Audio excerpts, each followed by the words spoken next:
Mi 64 cumpleaños había llegado, y hacía 3 años que mi hijo no me hablaba. Mi única esperanza era que sonara el teléfono, pero lo que llegó a mi puerta fue una caja. Dentro, galletas perfectamente decoradas y una nota que decía: «Feliz cumpleaños, mamá. ¿Podemos empezar de nuevo?». Poco sabía yo que ese era el inicio de un giro tan oscuro que me haría cuestionar cada recuerdo que tenía de él.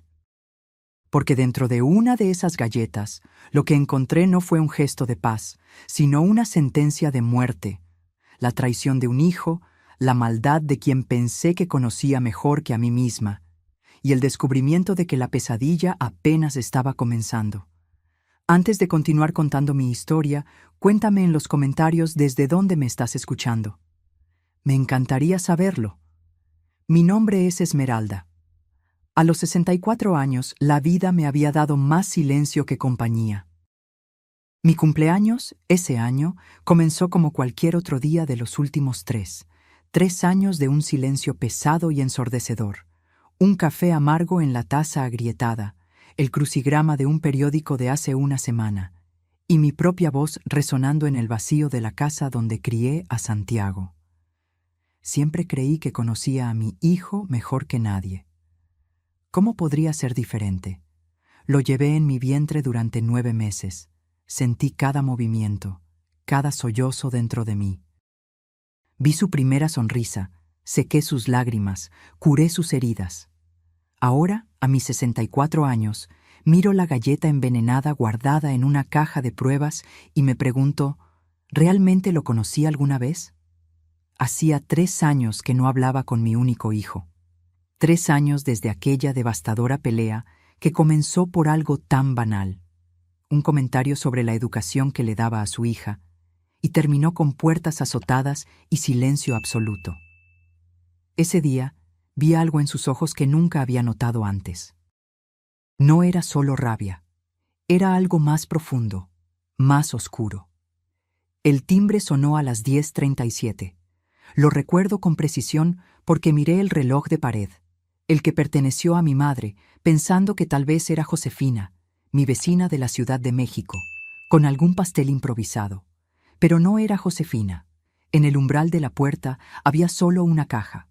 Papel pardo, cinta azul marino, sin remitente.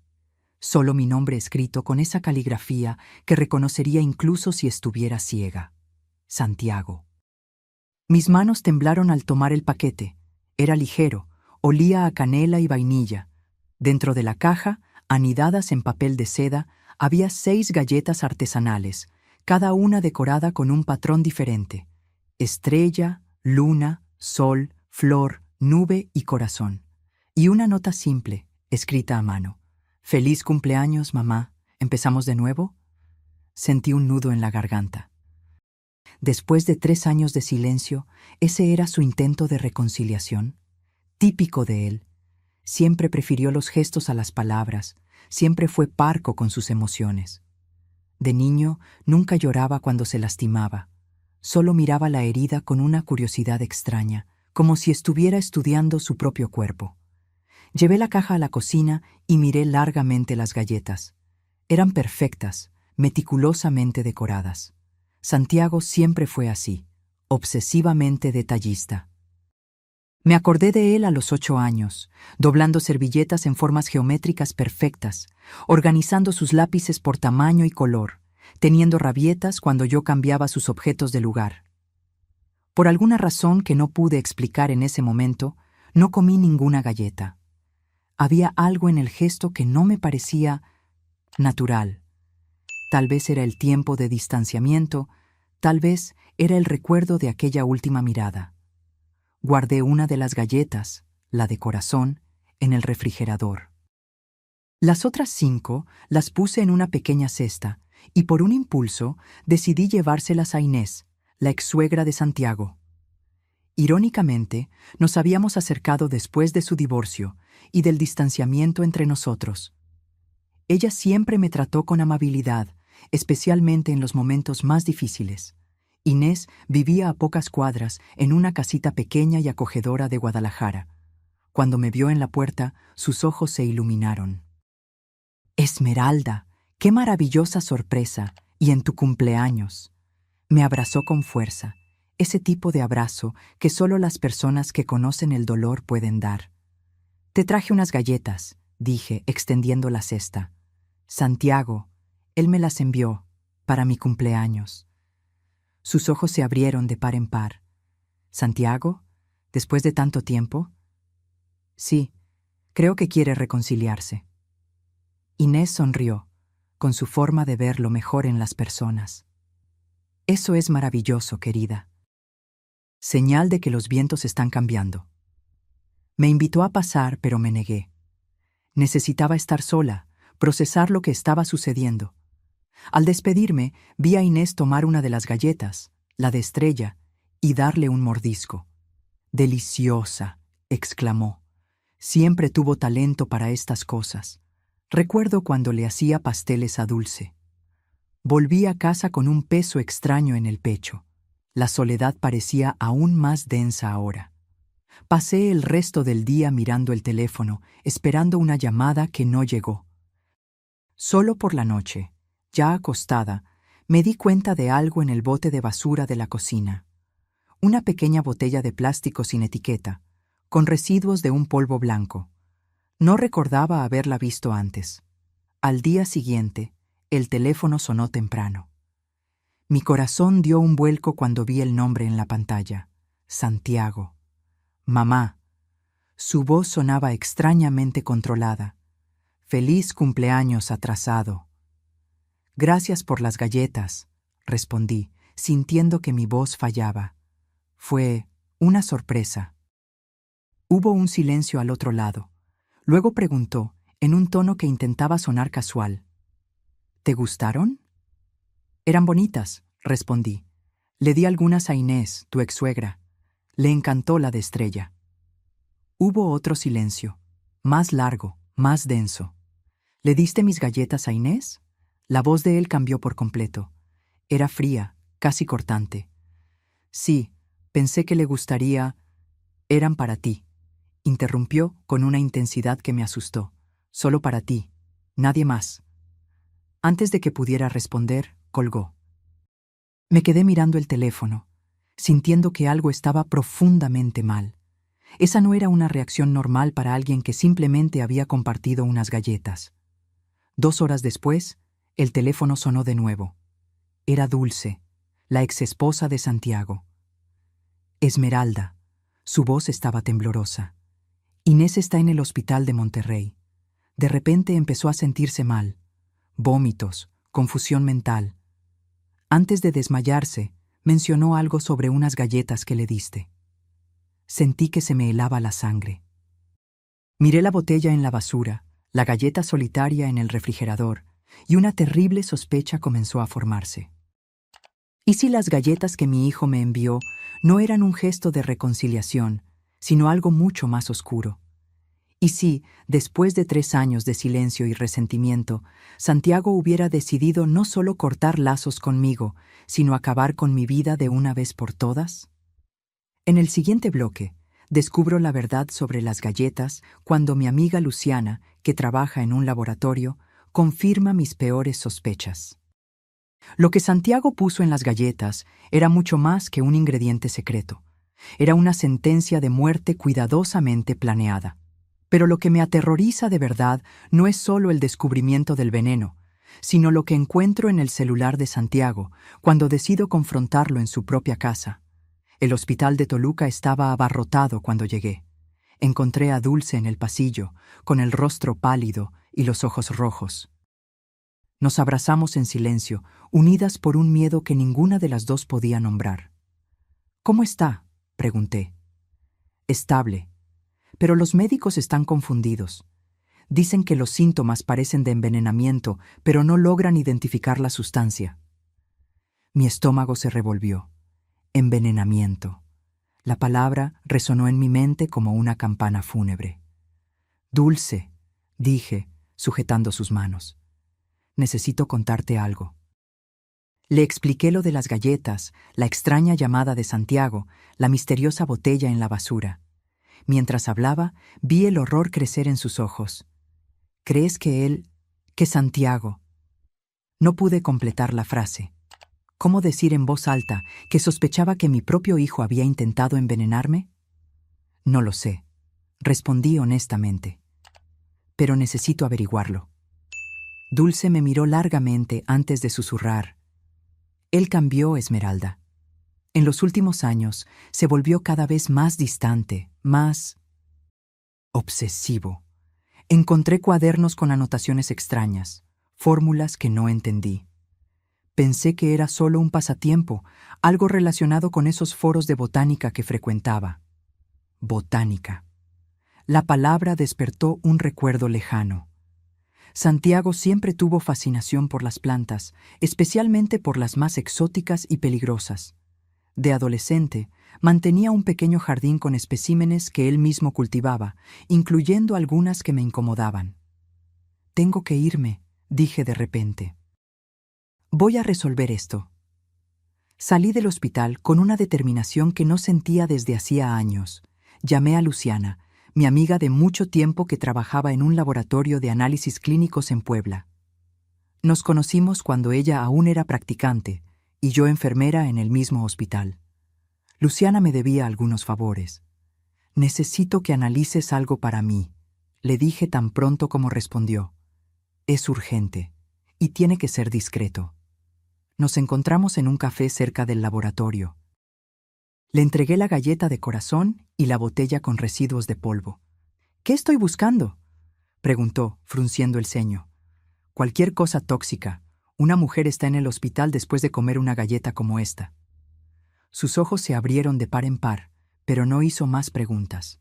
Luciana siempre supo cuándo un asunto era demasiado serio para la curiosidad. «Te llamaré tan pronto como tenga resultados.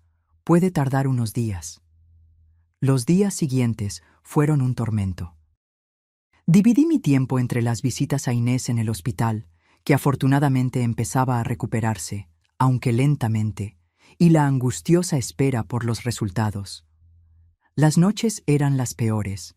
Me quedaba despierta repasando recuerdos, buscando señales que me hubiera perdido, momentos en los que podría haber notado que algo andaba mal con Santiago. Me acordé de él a los 10 años, diseccionando un pájaro muerto en el patio, con la misma expresión concentrada que tendría al armar un rompecabezas. En ese momento, lo interpreté como curiosidad científica. Ahora, ese recuerdo adquiría tonos más oscuros. Al cuarto día, Luciana llamó. «¿Podemos vernos? Tengo los resultados». Su voz estaba tensa, y supe de inmediato que mis peores sospechas se confirmarían. Nos encontramos en el mismo café. Luciana parecía haber envejecido años desde nuestro último encuentro. Puso una carpeta sobre la mesa y habló en voz baja. «Encontré rastros de acónito en la galleta y en la botella.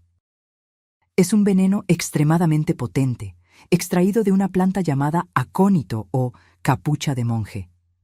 En dosis pequeñas, causa náuseas, vómitos, confusión mental.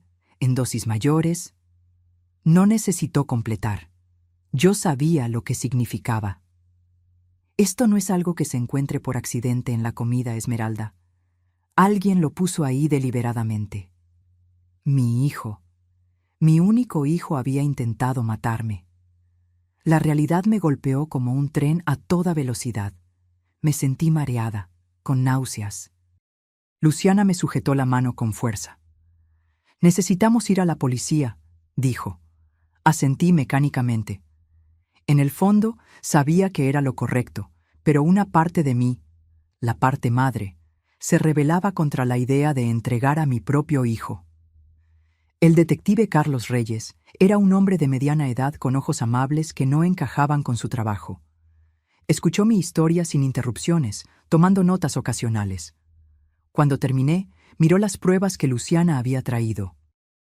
«Señora Esmeralda, tengo que preguntarle directamente. ¿Cree que su hijo intentó envenenarla?». La pregunta, aunque esperada, me dio un puñetazo en el estómago. Respiré hondo antes de responder. «Sí, creo que sí». Las palabras salieron pesadas, como si estuvieran arrancando pedazos de mi corazón. El detective asintió gravemente. «Vamos a investigar esto a fondo. Mientras tanto, manténgase alejada de él. Si se pone en contacto, no revele sus sospechas.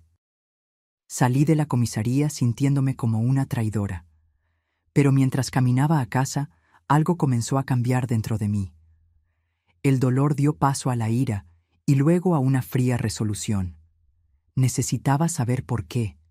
Necesitaba oírlo de su boca. Con manos temblorosas, tomé el teléfono y llamé a Santiago. Respondió al tercer tono. «Mamá, necesitamos hablar», dije tratando de mantener la voz firme. «En persona». Hubo una pausa. ¿Sobre qué? Sobre empezar de nuevo, sobre las galletas. Otra pausa, más larga esta vez. «Ven a cenar mañana», dijo finalmente. «A las 7».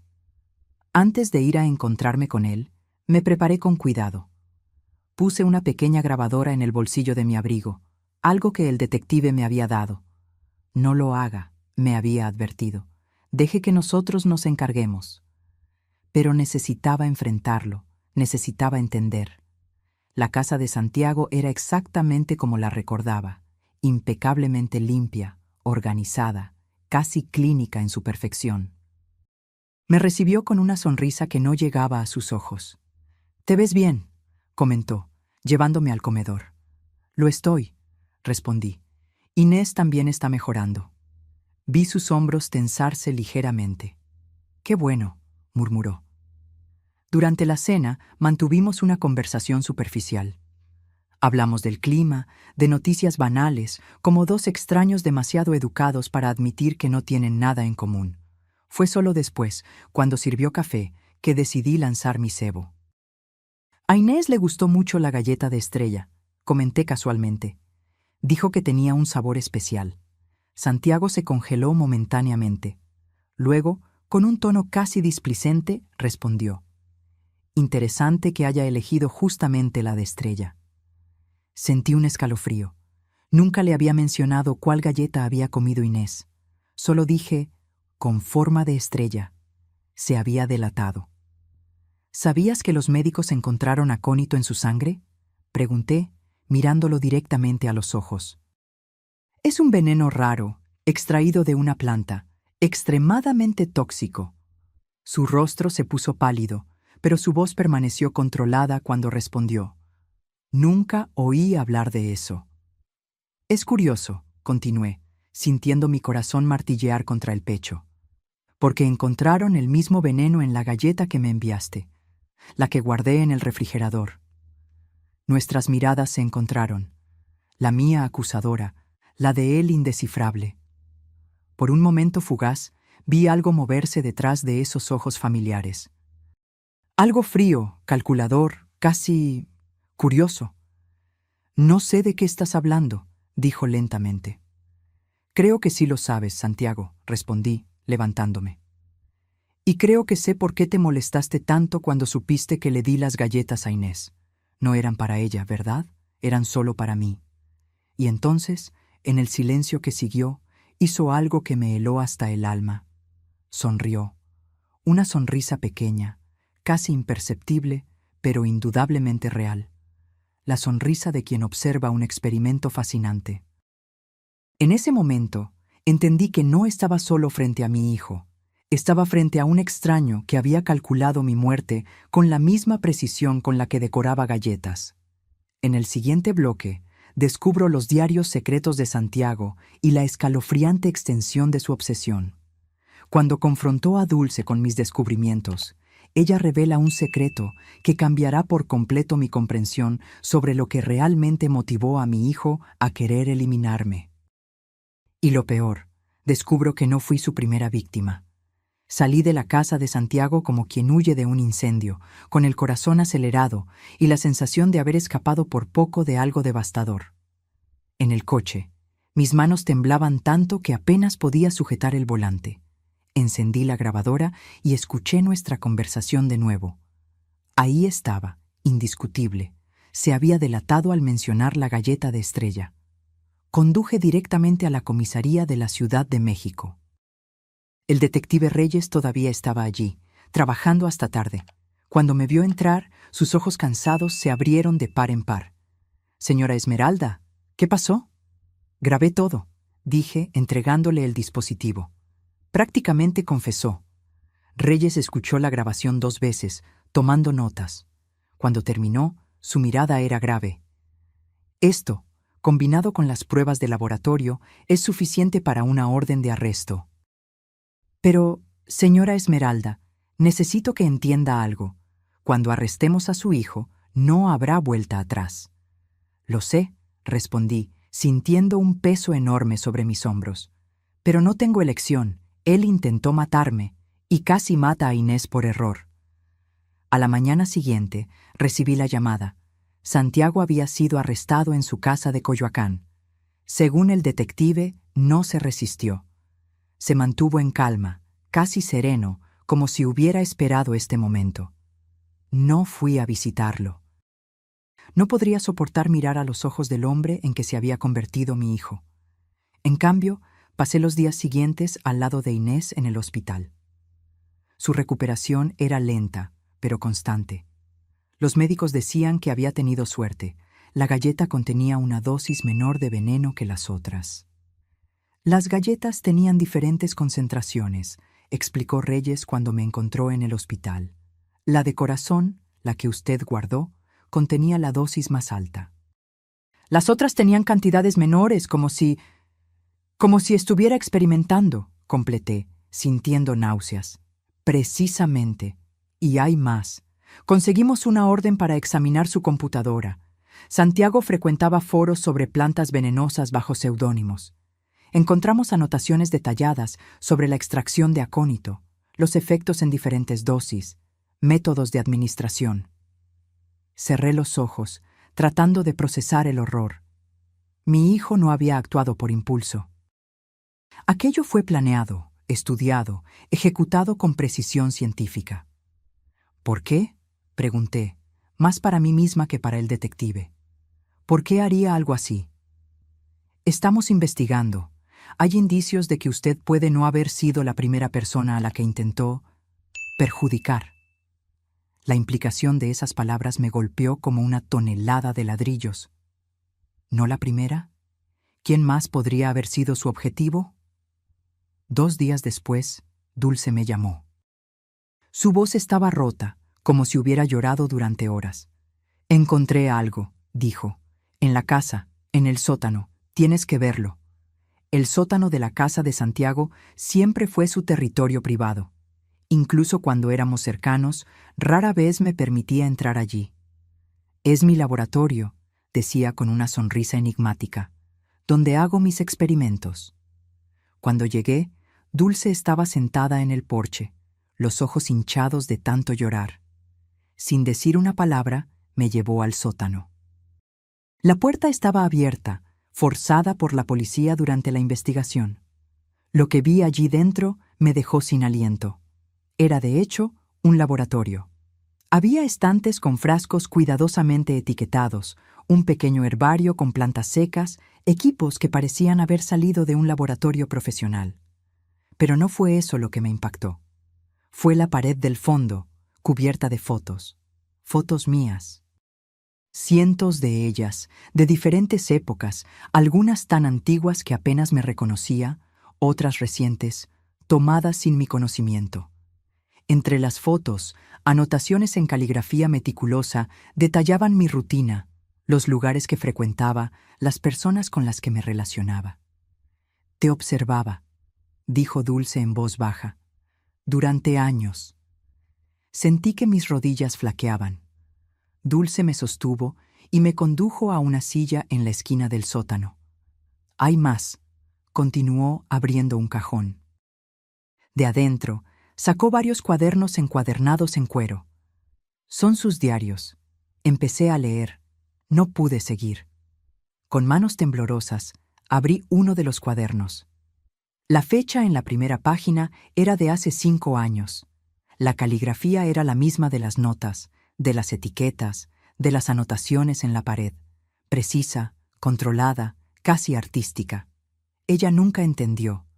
Nunca me vio realmente. Siempre esperando que yo fuera algo diferente, algo normal, como si pudiera elegir ser como los demás.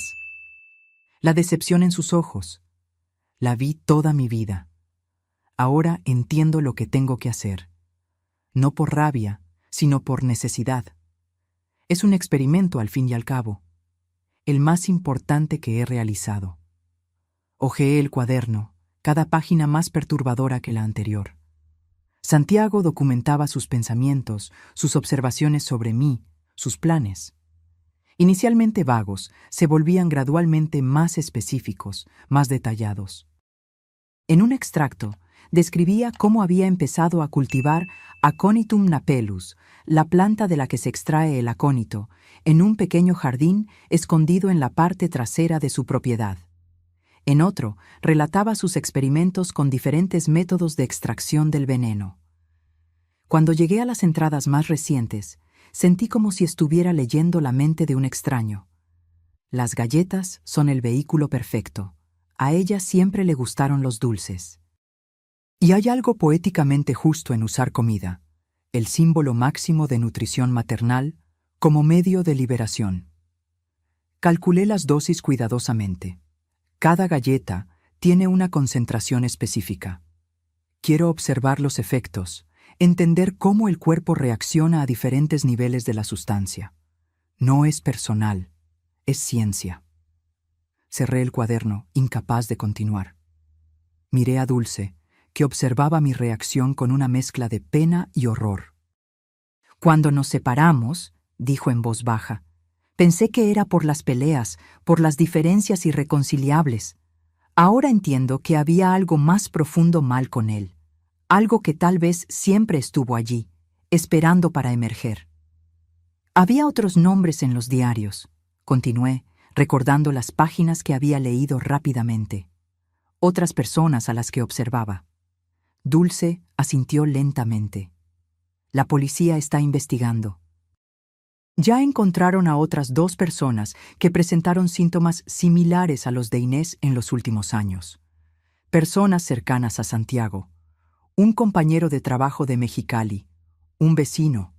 En ese momento, nadie sospechó de envenenamiento. La realidad de la situación me golpeó con toda su fuerza. Mi hijo no era solo un hombre perturbado que había intentado matar a su madre en un momento de descontrol. Él era algo mucho más peligroso, un depredador metódico, paciente, que veía a las personas a su alrededor como meros objetos de estudio. ¿Por qué yo?, pregunté, más para mí misma que para Dulce. ¿Qué hice para merecer esto? Dulce se sentó a mi lado y tomó mis manos entre las suyas. Encontré algo más, dijo, vacilante, algo que puede explicar o al menos dar un poco de contexto. Está en el último diario. Tomó un cuaderno diferente de los otros, más nuevo, con la cubierta aún brillante. Lo abrió en una página marcada y me lo entregó. Descubrí la verdad sobre mi nacimiento, sobre quién soy realmente. Sus mentiras, todas las mentiras durante todos estos años. Ella no es mi madre. Nunca lo fue. La prueba de ADN no deja dudas. Todo tiene sentido ahora. El distanciamiento, la forma en que siempre me miraba como si buscara algo familiar y nunca lo encontrara. Fui un experimento para ella desde el principio, un niño que ella tomó para criar, por piedad o culpa. Ahora es mi turno de realizar el experimento. Sentí que la sangre se me drenaba del rostro. La prueba de ADN. La verdad que nunca tuve el coraje de contar. ¿Es verdad?, preguntó Dulce suavemente. ¿Santiago no es tu hijo biológico? Las lágrimas corrían por mi rostro mientras asentía lentamente. Era el hijo de mi hermana menor, Elena. Ella se embarazó a los 16 años. No tenía forma de criar a un niño. Mi esposo y yo, en ese momento, que ya había fallecido cuando Santiago nació, decidimos adoptarlo legalmente. Elena murió en un accidente cuando él tenía solo 2 años. Nunca le conté la verdad. Pensé que no haría ninguna diferencia. Él era mi hijo en todos los sentidos que importaban. Dulce apretó mis manos. ¿Cómo lo descubrió? No lo sé, respondí, secándome las lágrimas. Tal vez se hizo una prueba de ADN por su cuenta, ¿O encontró documentos antiguos? Volví a mirar el sótano, las paredes cubiertas con mi vida, los cuadernos llenos de odio disfrazado de investigación científica. Pero eso no lo justifica, dije con firmeza. Nada justifica lo que hizo, o lo que planeaba hacer. Dulce asintió, sus ojos reflejando la misma convicción. Necesitamos entregarle todo esto al detective Reyes. Cuando salimos del sótano, cargando cajas con los diarios y las pruebas, sentí como si estuviera cerrando un capítulo oscuro de mi vida. Un capítulo que nunca debería haberse escrito, pero que ahora necesitaba ser concluido. El hombre que crié como hijo pasaría el resto de su vida en prisión, y yo necesitaría aprender a vivir con esa realidad. En el bloque final, 6 meses después del arresto de Santiago, recibo una carta de él desde la penitenciaría. El contenido me deja en shock, una confesión completa, pero también la revelación de que había un cómplice ayudándolo en sus macabros planes. Cuando descubro quién es esa persona, entiendo que la pesadilla aún no ha terminado y que tal vez nunca termine por completo. 6 meses pasaron desde el arresto de Santiago. El juicio fue rápido, las pruebas eran irrefutables. Diarios, grabaciones, testimonios, análisis de laboratorio. Todo apuntaba a su culpabilidad. No mostró remordimiento. De hecho, durante todo el proceso, se mantuvo en calma, casi desinteresado, como si estuviera presenciando el juicio de otra persona. No asistí al tribunal. No podría soportarlo. Reyes me mantuvo informada sobre los procedimientos, las decisiones, los testimonios.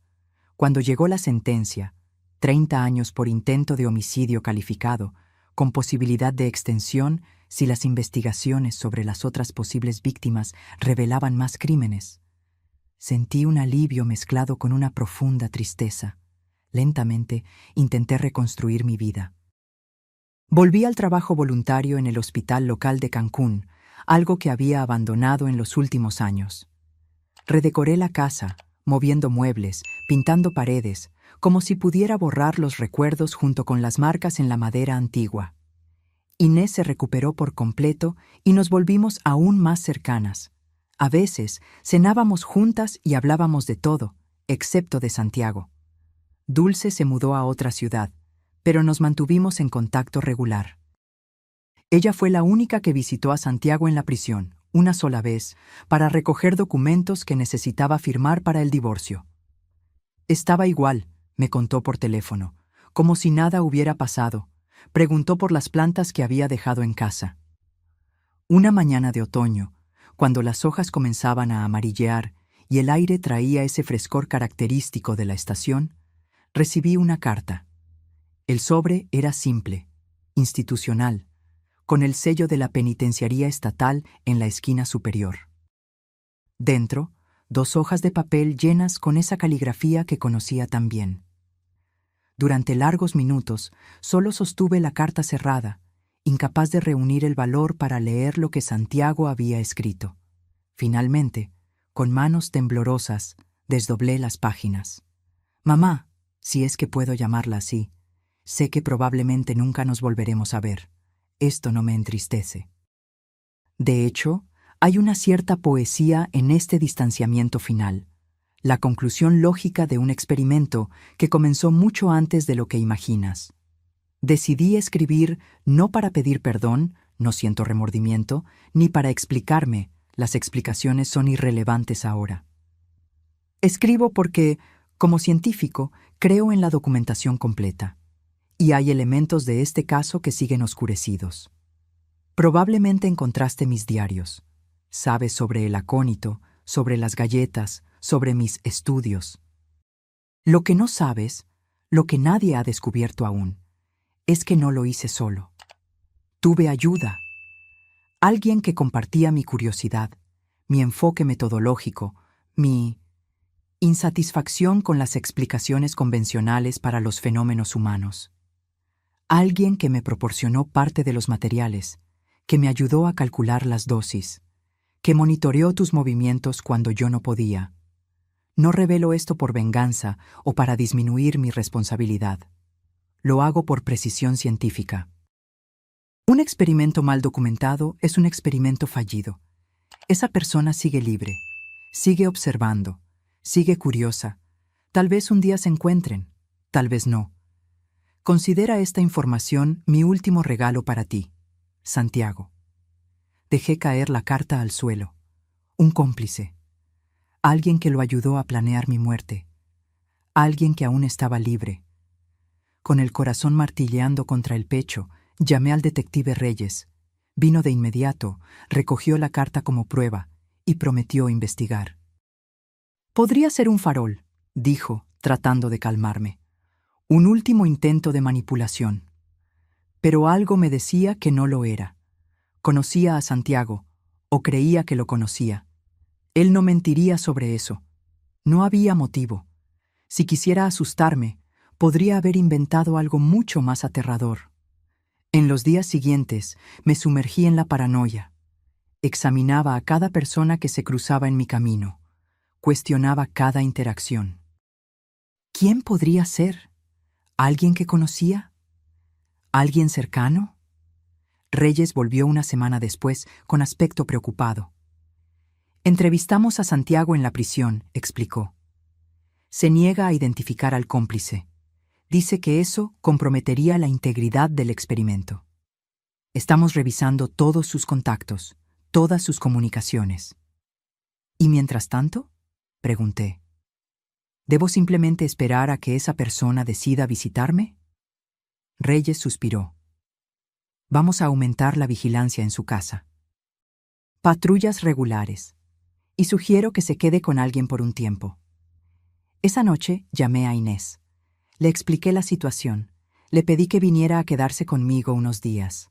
Aceptó sin dudarlo. Cuando Inés llegó, con una pequeña maleta y su gata, me sentí instantáneamente más segura. Había algo en su presencia, calma, firme, inquebrantable, que tranquilizaba mis miedos. Preparamos la habitación de invitados. Hicimos una sopa simple para la cena y hablamos de temas ligeros, evitando mencionar la carta o a Santiago. Solo después, cuando estábamos tomando té en el porche, observando las estrellas, Inés tocó el tema. ¿Crees que es alguien que conocemos?, preguntó suavemente. No lo sé, respondí honestamente. Santiago siempre fue reservado, pero nunca fue sociable.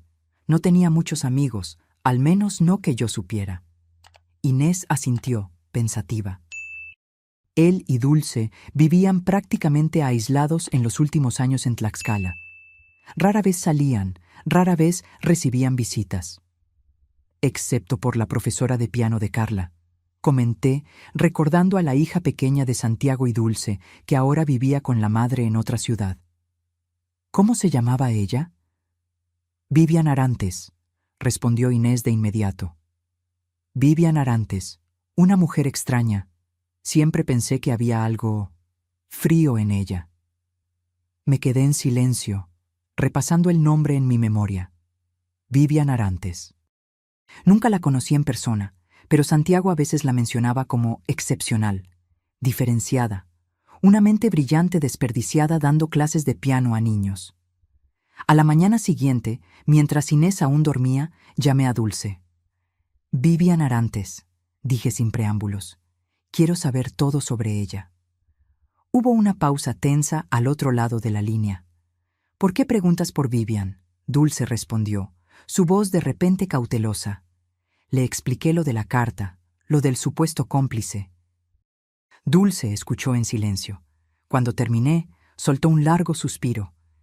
Siempre sospeché que había algo entre ellos, dijo finalmente. No románticamente, era diferente. Como si compartieran un secreto, un lenguaje propio. A veces veía a Santiago mirarla de una manera analítica, y ella le devolvía la mirada de la misma forma. ¿Cómo se conocieron? En uno de esos foros en línea que él frecuentaba, sobre plantas raras, venenos naturales, ese tipo de cosas. Ella es bioquímica. Trabajó en un laboratorio farmacéutico en Querétaro antes de convertirse en profesora de piano. Un cambio de carrera que siempre me pareció extraño. Sentí un escalofrío recorrer mi espalda. Bioquímica. conocimientos sobre venenos, una conexión con Santiago a través de intereses oscuros. ¿Dónde está ella ahora?, pregunté. No lo sé, respondió Dulce, su voz ahora claramente preocupada. Dejó de dar clases a Carla cuando nos mudamos. Nunca más oí hablar de ella. Tan pronto como colgué, llamé a Reyes. Anotó toda la información y prometió investigar a Vivian Arantes de inmediato. Pasaron 3 días sin novedades. Inés y yo caímos en una rutina tranquila. Por la mañana salíamos a caminar por el barrio. Por la tarde jugábamos a las cartas o veíamos películas antiguas. Por la noche cocinábamos juntas y hablábamos del pasado. El pasado bueno antes de que todo se derrumbara. Fue en una de esas noches que sonó el timbre. Eran casi las 10, demasiado tarde para visitas casuales. Intercambié una mirada de aprensión con Inés. Yo abro, dijo levantándose. No, la interrumpí. Primero llamaré a Reyes. Pero antes de que pudiera tomar el teléfono, oímos una voz desde afuera. Señora Esmeralda, soy yo, Vivian Arantes. Necesitamos hablar. Se me heló la sangre. ¿Cómo sabía mi nombre? ¿Cómo sabía dónde vivía? No abras, le susurré a Inés, que ya se dirigía a la puerta. Llama a la policía. Pero algo en el rostro de Inés me detuvo. Una expresión que nunca había visto antes, casi ¿reconocimiento? Inés, la llamé, confundida. Se giró lentamente hacia mí y su mirada había cambiado. Ya no era la mirada amable y comprensiva que conocía. Era algo distante, clínico, evaluador. Lo siento, Esmeralda, dijo en voz baja, pero creo que realmente necesitamos escuchar lo que Vivian tiene que decir. Y entonces lo entendí. El horror de la comprensión me golpeó como una avalancha. El cómplice de Santiago no era Vivian. Era Inés, la mujer a la que había acogido en mi casa. La mujer que había fingido ser envenenada por las galletas que probablemente nunca llegó a comer de verdad. La mujer que me había observado, me había estudiado durante todos estos años. ¿Por qué?, logré preguntar, mi voz casi inaudible. Inés, o quienquiera que realmente fuera, sonrió. Una sonrisa diferente a todas las que había visto en su rostro. No había calidez en ella, solo una curiosidad distante. Fascinación, respondió simplemente. El mismo motivo que Santiago. La mente humana bajo presión extrema. Las reacciones, las adaptaciones, los mecanismos de supervivencia. Eres un caso de estudio fascinante, Esmeralda. La madre que no es madre, la cuidadora que no vio las señales, la víctima que se niega a ser víctima. Caminó hacia la puerta y la abrió. Afuera estaba una mujer que nunca había visto. Cabello oscuro, rostro angular, ojos penetrantes. Vivian, presumiblemente. Y ahora, continuó Inés, comienza la fase 2 de nuestro estudio. ¿Creíste que el experimento había terminado con el arresto de Santiago? No, Esmeralda, solo entró en una nueva fase. En ese momento, con las 2 mujeres observándome como científicos observarían a un conejillo de Indias, comprendí que la pesadilla nunca había terminado. De hecho, tal vez nunca terminaría realmente. Lentamente, retrocedí hacia la cocina, donde estaba mi teléfono. Necesitaba alertar a Reyes. Necesitaba escapar. Necesitaba sobrevivir, no solo físicamente, sino mentalmente. No permitiría que me convirtieran en un experimento. ¿Sabes qué es lo fascinante de ti, Esmeralda?, continuó Inés, siguiéndome con pasos tranquilos. Tu resiliencia. Santiago pensó que te derrumbarías cuando descubrieras la verdad sobre tu adopción. Yo aposté a que serías más fuerte. Mi mano encontró el teléfono. Marqué el número de emergencia rápidamente. Y acerté, concluyó, observándome con esa mirada clínica. Siempre encuentras una forma de sobrevivir. Por eso eres tan valiosa para nosotros. Policía, dijo la voz al otro lado de la línea. ¿Cuál es la emergencia? Miré directamente a los ojos de Inés, los ojos de la mujer que pensé que era mi amiga, mi apoyo, mi familia por elección. La mujer que había conspirado para destruirme por pura curiosidad científica. Mi nombre es Esmeralda Mendoza, dije con una calma que no sabía que poseía. Necesito ayuda, ellas están aquí, las cómplices de Santiago. Y mientras hablaba, mantuve la mirada fija en Inés. No con miedo, no con odio, sino con determinación. Porque había sobrevivido al hijo que intentó matarme, y sobreviviría a esto también. La pesadilla no había terminado, pero yo tampoco. Y esta era una historia que yo escribiría hasta el final, no como víctima, sino como sobreviviente. Cuando llegaron los policías, 15 minutos después, me encontraron sola en la cocina. Inés y Vivian habían desaparecido, llevándose consigo solo una promesa silenciosa de que nos encontraríamos de nuevo. Van a volver, le dije al detective Reyes cuando llegó, alertado por la llamada de emergencia. Y cuando vuelvan, estaré lista. Porque esta era la verdadera prueba, me di cuenta. No las galletas envenenadas, no la traición de Santiago, no el arresto o el juicio. La verdadera prueba era esta. ¿Cómo se reconstruye una persona después de que toda su realidad se revela como una mentira? ¿Cómo vuelves a confiar después de que la confianza fue tan profundamente violada? No tenía todas las respuestas, pero tenía la única que importaba. Un paso a la vez, un día a la vez, continuaría. Y eso, solo eso, sería mi victoria sobre aquellos que intentaron transformarme en nada más que un objeto de estudio. Al final, tal vez era yo quien tenía algo que enseñarles sobre la naturaleza humana, sobre la resiliencia, sobre el perdón, sobre la capacidad de renacer de las cenizas de la propia vida, y esa sería una lección que nunca olvidarían. ¿Y tú? ¿Qué harías? ¿Cómo reaccionarías a esta traición? ¿Habrías desconfiado también de esa galleta perfecta? Deja tu opinión en los comentarios de abajo. Y si esta historia de revuelo te tomó por sorpresa, no olvides dejar tu me gusta y suscribirte al canal para no perderte los próximos relatos de drama, venganza y superación. Hasta la próxima historia.